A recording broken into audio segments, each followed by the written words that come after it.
में सरकार बनानी है या नहीं बनानी है? 24 में मोदी जी को प्रधानमंत्री बनाना है या नहीं बनाना है?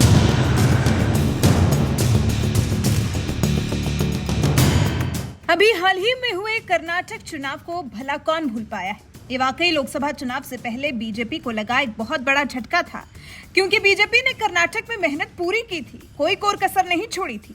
उसके बाद भी कर्नाटक के रिजल्ट्स बीजेपी आलाकमान के लिए हैरान करने वाले थे। हालांकि इससे बड़ी सीख लेते हुए बीजेपी ने अपनी रणनीतियों में कुछ बदलाव करने का तय किया है। आगे कुछ और राज्यों में आने वाले विधानसभा चुनाव के लिए बीजेपी ने अपनी स्ट्रैटेजी बदल दी है। खासकर राजस्थान, मध्य प्रदेश के साथ छत्तीसगढ़ में भी चुनाव है, तो छत्तीसगढ़ पर इस बार बीजेपी ने खास ध्यान देने का मन बनाया है। जिम्मा केंद्रीय गृह मंत्री अमित शाह को दे दिया गया है। सत्ता के शीर्ष पर पहुंचने के लिए बीजेपी ने रोड मैप बना लिया है और कमान दे दी है राजनीति के चाणक्य कहे जाने वाले अमित शाह के हाथों में। गृह मंत्री अमित शाह ने 5 जुलाई और 6 जुलाई को छत्तीसगढ़ में प्रदेश संगठन की बैठक की थी और सूत्रों के हवाले से तय ये किया गया है कि बीजेपी इस बार बिना चेहरे के मैदान में उतरेगी।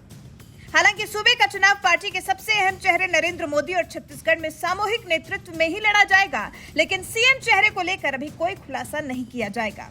संभावनाएं तो ये भी जताई जा रही हैं कि इस बार 3 बार सीएम रह चुके रमन सिंह को भी बैक सीट पर बैठाया जा सकता है। अभी फिलहाल राज्य में कांग्रेस की सरकार है और कांग्रेस से आगे आने वाले चुनाव में भिड़ने के लिए बीजेपी ने प्रदेश इकाई में बहुत बड़े बदलाव किए हैं। बीजेपी के अंदरूनी सूत्रों से पता चला है कि पार्टी इतिहास में पहली बार राज्य में बगैर सीएम फेस के चुनाव लड़ने जा रही है। सूत्रों ने तो यह भी कहा है कि बीजेपी ने समावेशी नेतृत्व के साथ विधानसभा चुनाव लड़ने का फैसला किया है।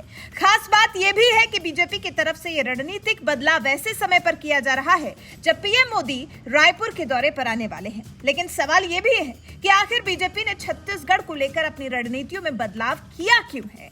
आखिर क्यों इस बार बिना सीएम फेस के बीजेपी चुनावी मैदान में उतरना चाहती है? आखिर क्यों बीजेपी ने फिलहाल पूर्व सीएम रमन सिंह को बैक सीट दे दी है?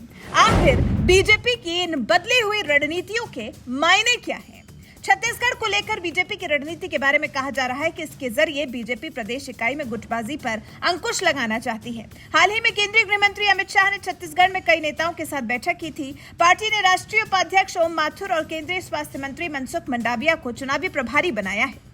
अब देखना ये दिलचस्प होगा कि बीजेपी की ये बदली हुई रणनीति बीजेपी के लिए कितनी कारगर साबित होती है, क्योंकि पिछले चुनाव में बीजेपी अपनी पुरानी रणनीतियों के चलते अपने हाथ से छत्तीसगढ़ गवा बैठी थी।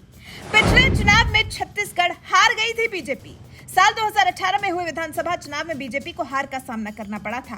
राज्य में मुकाबला ज्यादातर बीजेपी और कांग्रेस के बीच ही रहता है। 2018 में भी इन दोनों ही दलों ने अपने अपने हथकंडों से राज्य को जीतने की कोशिश की थी, लेकिन कांग्रेस ने बाजी पलट दी थी। 2018 में दोनों दलों में वोट शेयर का अंतर भी बढ़कर 10% के पार पहुंच गया था। तब बीजेपी राज्य की 90 में से सिर्फ 15 सीटें ही जीत सकी थी, जबकि कांग्रेस ने 68 सीटें जीतकर राज्य में सरकार बनाई थी।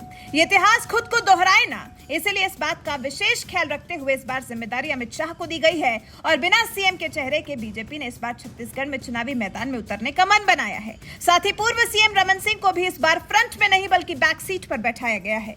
वैसे आपको क्या लगता है, क्या बीजेपी को रणनीति में बदलाव करने का छत्तीसगढ़ में फायदा मिलेगा? क्या बीजेपी कांग्रेस के हाथ से छत्तीसगढ़ की सरकार छीनने में कामयाब हो पाएगी? इस बारे में आपकी राय हमें कमेंट कर जरूर बताएं।